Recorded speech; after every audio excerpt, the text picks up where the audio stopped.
सर्वांना नमस्कार. कोवळी कळी या स्टोरीचे 71 एपिसोड यापूर्वीच अपलोड केलेले आहेत. कृपया ते सगळे एपिसोड ऐकण्यासाठी आपल्या चॅनलला भेट द्यावी. सविता आणि पिंट्याचा मुलगा आता 4 महिन्याचा झाला होता आणि पिंट्यानं त्याचं बारसं जोरदार घालायचं ठरवलं आणि त्यानं सविताचं डोहाळे जेवण जितकं उत्साहाने आणि मोठं घातलं होतं त्याहीपेक्षा बारसं जंगी घातलं. बाळाचं कौतुक तर सगळीकडे चाललं होतं आणि पुन्हा आणि त्याच्या डोक्यात आलं की निदान मुलगा आहे तरी कसा आहे बघावं. सगळेजण त्याचं खूपच कौतुक करतात, नक्की कसा आहे ते बघूया. आणि मग तिच्याकडे बहाणा तर होताच मुलींना भेटण्याचा. तिला पिंट्याच्या आयुष्यात काय चाललं आहे यामध्ये खरंच इंटरेस्ट होताच, कारण पिंट्यानं तिला सोडली होती, तिने पिंट्याला सोडला नव्हता. आणि मग मला सोडल्यानंतर त्याची दुर्दशा झाली असेल आणि ती पाहायला तिला खूप गंमत वाटणार होती. आणि तो सध्या काय करतो असे प्रश्न तिच्या मनात निर्माण व्हायचेच. आणि नेमकी सकाळी सकाळी ती आली. थंडीचे दिवस होते, त्यामुळे सविता थोडं उशिराच अंगणात बाळाला आंघोळ घालत होती. मोठी मुलगी वरून पाणी ओतत होती आणि बाळासोबत खेळत खेळत आंघोळ घालता घालता दोघीही त्याला हसवत होत्या. आणि नेमकी तिथे अनिता आली आणि सविताच्या बाळाकडे टक लावून बघायला लागली. बाळ तर अगदी गोरं गोमटं आणि राजबिंड होतं, अगदी पिंट्यासारखं. कारण पिंट्यासुद्धा त्याच्या आईने लहानपणापासून खारी खोबरं घालून राजबिंडा दिसत होता.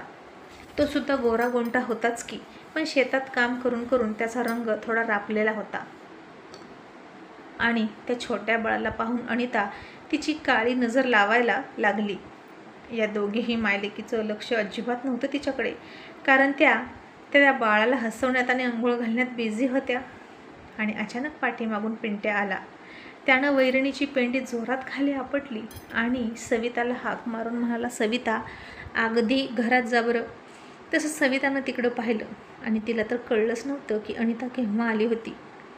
पिंट्या म्हणाला, सविता पटकन बाळ घे आणि आत जा, उगीचच आपल्या बाळाला कोणाची दृष्ट नको लागायला. आणि अनिता म्हणाली, मी काय कोणाच्या बाळाला दृष्ट लावायला आलेली नाही, मी माझ्या मुलींना भेटायला आले. पिंट्या थोडा हसला आणि म्हणाला, मला ना तुझं कौतुकच करावं वाटतं बघ.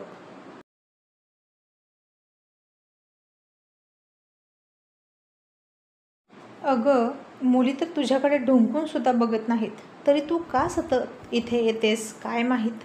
इतकीच काळजी असते ना मुलींची तर तसं त्यांना वाऱ्यावर टाकलं नसतं तू. आणि अनिता म्हणाली, मी माझ्या मुलींना सोडलंच नाही, तूच मला सोडलं. आणि मी मुलगी न्यायला तयार होते, पण तू दिली नाहीस एकही मुलगी मला. पिंट्या म्हणाला, कशाला देऊ तुला मुली, म्हणजे तुझ्या माघारी तुझा वारसा चालवायला त्यांना कोट्यावर बसवलं असतं हो ना. कोणती माझी आहे आणि कोणती नाही हे मला माहीत नाही, पण तरीही तू कुठेतरी अंधारात दुपारची उन्हातानाची कोनाड्यात या मकाच्या शेतीमध्ये त्या भावड्यासोबत निजलीस आणि माझ्याच माथी मारल्या ना 3ही मुली. पण असू दे, तुझा नवरा झालो याची किंमत तर मला चुकवावीच लागणार. आणि या मुली माझ्याच आहेत म्हणून सगळे ओळखतात. आणि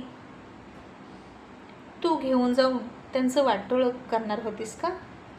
आणि आज सुट्टी आहे वाटतं तुझ्या कामगारांना, आज एक पण गडी नाही का येणार, असं पिंट्या म्हणाला. आणि अनिताला राग आला आणि म्हणाली, तोंड सांभाळून बोल. आणि त्याला अरेतुरे केलेलं बघून सविता म्हणाली, आणि तू नीट बोल माझ्या नवऱ्याला, अरेतुरे करायचं नाहीस माझ्यासमोर, समजलं. नाहीतर इथून चालती हो. मुलींना भेटायला येतेस ना तर त्यांनाही भेटू देणार नाही तुला मी. आणि अनिता म्हणाली, अशी कशी भेटू देणार नाहीस, त्या माझ्या मुली आहेत आणि मी पोलीस घेऊन येईन जर अरेरावी केलीस तर. आणि स्वतःचा मुलगा झालाय म्हटल्यावर माझ्या मुलींचे हालच करत असशील ना तू. आता सविता काही म्हणायच्या आत पिंट्याच म्हणाला, हो हो, खूप हाल करते ती तुझ्या मुलींचे. मग काय करतेस, घेऊन जातेस का, जा घेऊन बघ, आल्या तर. काय नाटक करते, पोरींच्या काळजीचं आव्हान ते, चलपळ इथून. अनिताचा अपमान झाला आणि ती मुलींची नावे घेऊन प्रत्येकीला हाक मारायला लागली. आणि हे बघ मी खाऊ आणलाय खायला या असं म्हणत होती, पण एकही मुलगी बाहेर येईना. मधली मुलगी थोडीशी बघायची बाहेर यायला, पण मोठ्या मुलीने तिला सोडलं नाही. आणि अनिता अपमानित होऊन निघून गेली. मग सवितानं बाळाला गंध पावडर केला आणि दूध पाजत पाजत झोपवत होती. तेव्हा पिंट्या तिला बघत होता आणि तिच्याकडे बघून हसत होता. आता ती लाजली आणि म्हणाली, असं काय बघताय, तिकडे बघा, आता नाही का तुमची दृष्ट लागत. पिंट्या म्हणाला, माझी लागली तर लागू दे, काही फरक पडणार नाही, पण मी तर माझ्या बायकोला दृष्ट लावतो. आणि त्यानं हळूच तिचा हात पकडला आणि प्रेमानं दाबला आणि त्यानं पकडलेल्या हातामुळं ती खूप लाजली आणि त्याला काय पाहिजे हे तिला कळलं. खूप मोठा गॅप निर्माण झाला होता त्यांच्यात. ती गरोदर असल्यापासून म्हणजे 5-6 महिने झाल्यापासून ते आजपर्यंत 6 ते 7 महिन्यांचा विरह होता त्यांचा. आणि आता बाळही मोठं झालं होतं. सवितासुद्धा ठीक झाली होती. मग पुन्हा जवळ येण्यासाठी पिंट्या प्रयत्न करत होता. रात्री तिची वाट बघत होता, पण ती तर थकून जायची सगळ्यांचं करून करून. 3 मुली, नवरा आणि लहान मूल, शिवाय घरकाम यामुळे ती दमायची आणि रात्री लगेच झोपायची, कारण तिला बाळ जागवायचं म्हणून ती लगेच झोपायची. आणि मग पिंट्यानंच आता पुढाकार घेऊन पुन्हा एकदा त्यांच्या शारीरिक मिलनाच्या रात्री सुरू करायच्या, जागरण करायला असं ठरवलं. आणि तो म्हणाला, सविता, मी काय म्हणतो. तिला अजून आणखीन खांद्यावरून बाळाच्या तोंडावरून पदर घेत छाती झाकत म्हणाली, काय म्हणता, बोला की. पिंट्या म्हणाला, अगं मी काय म्हणतो, आता बाळ मोठं झालं ना, मग आता आपण कधी सुरू करायचं. सविता हसून म्हणाली, इतकं पण मोठं नाही झालं, अजून थांबावं लागेल. पिंट्या म्हणाला, मग किती दिवस थांबायचं. सविता म्हणाली, अजून 2-3 महिने थांबा की. मी कोणाला तरी विचारते कधी सुरू करायचं असतं, मला पण माहीत नाही. पिंट्या म्हणाला, मला माहीत आहे की. सविता म्हणाली, तुम्हाला आता 3-3 अनुभव आहेत म्हणजे माहीत असणारच. तो हसला आणि म्हणाला, ते असू दे, पण सांग की खरं खरं कधी करायचं. इतक्यात लहान मुलगी पळत आली आणि सविताच्या गळ्यात पडली आणि लाडात म्हणाली, आई काय करायचं गं म्हणतात बाबा. तशी सविता खूप हसायला लागली आणि म्हणाली, सांगा आता तुम्हीच काय करायचं ते. आणि पिंट्यासुद्धा हसून म्हणाला, काही नाही गो, तुझ्या आईला म्हणत होतं की थोडी गंमत करायची, तर ती नाही म्हणते. मुलगी हसून म्हणाली, अय्या गंमत होय, मग करायची की. पिंट्या म्हणाला, मला तर खूप करू वाटते, पण तुझी आई तयार होत नाही, त्याला मी काय करू. सविता आता खूप हसली आणि लाजून म्हणाली, गप्प बसा, मुलींदेखत असलं बोलू नये. मग संध्याकाळ झाली. आजही सविता लवकर झोपली. मुलगा पाळण्यात झोपला होता आणि तिच्या एका साईडला छोटी मुलगी होती आणि पिंट्याच्या दोन्ही बाजूला एक मोठी मुलगी आणि 2 नंबरची मुलगी, असं त्यांचं षटकोनी कुटुंब तयार झालं होतं. मग सगळ्या मुलीसुद्धा झोपल्या. पिंट्यानं सविताच्या पाठीकडे पाहिलं आणि तिला गाढ झोप लागली आहे असं पाहून तोही निराश होऊन झोपला. तिला घट्ट मिठी मारावी पाठीमागून असं त्याला वाटत होतं, पण कामानं ती किती दमते हे त्याला माहीत होतं. तिची झोप पूर्ण झाली तरच ती सकाळी पुन्हा नव्या जोमानं उठून कामाला लागणार होती. आणि त्याचीही झोप लागली आणि अचानक त्याच्या पाठीमागून मऊ मुलायम हातांची मिठी त्याच्या भोवती पडली आणि सविता त्याच्या पाठीवर किस करू लागली. तिने त्याच्या बाजूला झोपलेल्या मधल्या मुलीला उचलून पलीकडे टाकलं होतं. मुलीच्या अंगावर ब्लँकेट टाकलं. स्वतः हळूच पिंट्याच्या ब्लँकेटमध्ये शिरली आणि अचानक झालेल्या तिच्या स्पर्शानं तोही मोहरून आला आणि गालात हसायला लागला. मग त्यानं अजून तसंच झोपेचं सोंग घेतलं.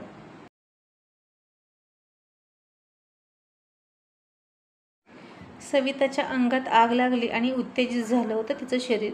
खूप महिन्यातून रोमॅन्टिक मूडमध्ये आली होती ती. तिने तिची वेणी सोडली आणि केस मोकळे केले आणि त्याच्या गालावर कपाळावर किस करायला लागली आणि मग नंतर त्याच्या ओठांवर ओठ टेकवले. आणि पिंट्या आता थांबणं शक्य नव्हतं. तोही जागा झाला आणि सोबतच त्याच्यातला पुरुषार्थसुद्धा जागा झाला. आणि तिच्या भोवती मिठी टाकून तो म्हणाला, तू तयार नव्हतीस ना, मग कशी काय तयार झालीस. ती म्हणाली, तुम्ही म्हणाला होता ना गंमत करायची आहे, म्हणून मग मला आता असं वाटलं की करूया थोडीशी गंमत. तसं पिंट्यानं खूप खुश होऊन तिच्या निर्या फेडल्या आणि दोघेही उतावीळ होऊन एकमेकांच्या मिठीत आले आणि त्यानं तिच्यावर प्रेमाचा वर्षाव केला. मग तिने पुन्हा पूर्वीसारखी साडी घातली आणि ती त्याच्या मिठीत शिरून म्हणाली, अहो मला अजून पिरियड आले नाहीत म्हणून ठीक, पण ते सुरू झाले की मात्र आपल्याला काळजी घ्यायला हवी, नाहीतर गरोदर राहील मी.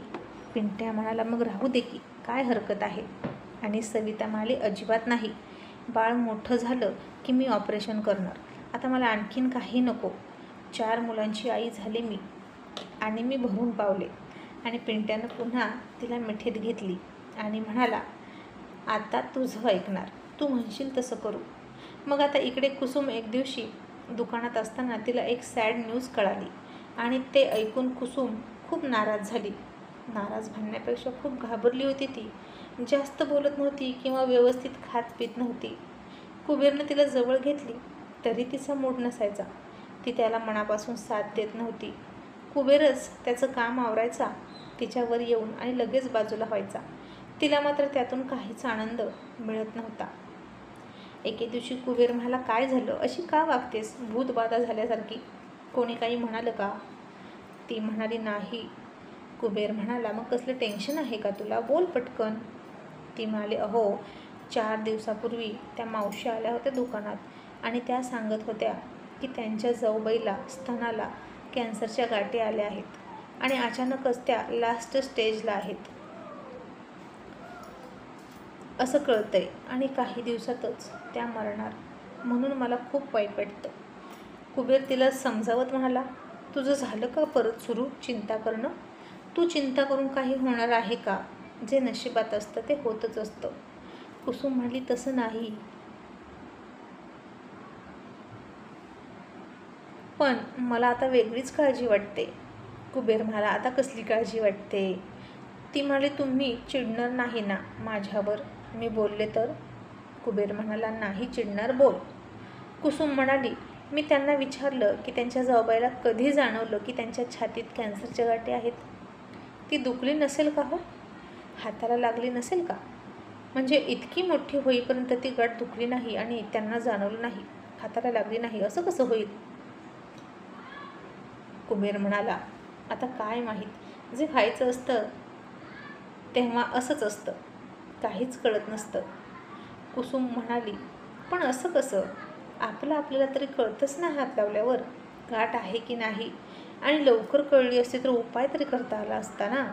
कुबेर म्हणाला, आता नसतं लक्ष एखाद्याचं स्वतःच्या शरीरावर, मग काय करणार? पण तुला सांगू का, अशीच केस स्त्रियांच्या बाबतीत खूप व्हायला लागली आहे. गर्भाशयाला गाठ येणे आणि स्तनाला गाठ येणे. तशी कुसुम खूप घाबरली आणि म्हणाले, अहो मला पण तसं होईल का हो? आणि जर तसं झालं तर माझेही थोडेच दिवस या जगात उरले तर माझ्या संसाराचं काय होईल? माझी मुलं किती लहान आहेत, त्यांचं कसं होणार?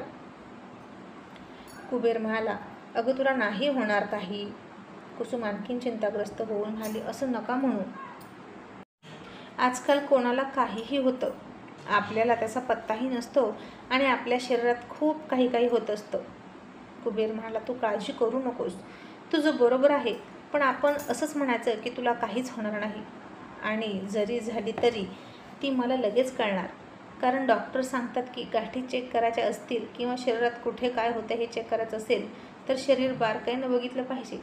आणि मी तुला किती बारकाईनं बघतो माहीत आहे ना. तुझ्या अंगावर एखादा केस जरी एक्स्ट्रा आला तरी मला कळतो, आणि तू मला चिडतेस ना तुझी रात्री साडी काढल्यावर, तर हे गरजेचं असतं, समजलं का? आणि तुला माहीत नाही का की मी तुझी छाती कसा छान कुचकळतो? ती म्हणाली, का?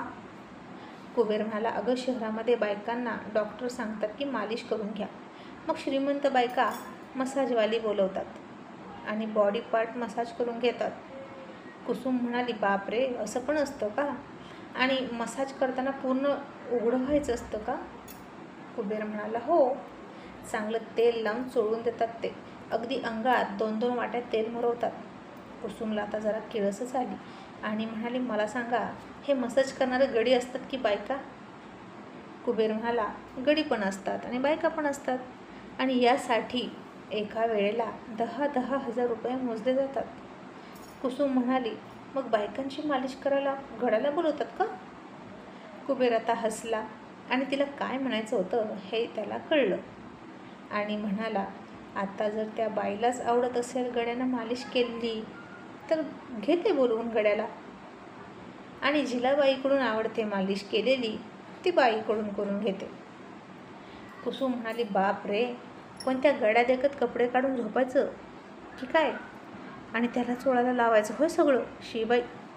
कुबेर म्हणाला, शिकाय त्यात? अगं हा बिझनेस आहे, लोक कितीतरी पैसे कमवतात यावर. आणि बघ बरं, मी तुझी मालिश करतो तर तुझे किती पैसे वाचतात आणि तू कशाला इतकी किळस वाटून घेतेस? तुझ्यासाठी आपण मसाजवाला किंवा मसाजवाली ठेवायची नाही. मी आहे की तुझी मसाज करायला. आता तुझा प्रत्येक पार्टना पार्ट मसाज करतो आणि कुठे हरभऱ्या इतकी गाठ असली तरी शोधून काढतो. असं म्हणत म्हणत त्यानं तिच्या ब्लाऊजची हुक काढली आणि सर्व बाजूने तिच्या छातीमध्ये बोटं रुतवत तो गाठी चेक करू लागला. आणि कुसुमला खूप हसायला येत होतं. त्याच्या स्पर्शाने तिला खूप गुदगुल्या होत होत्या.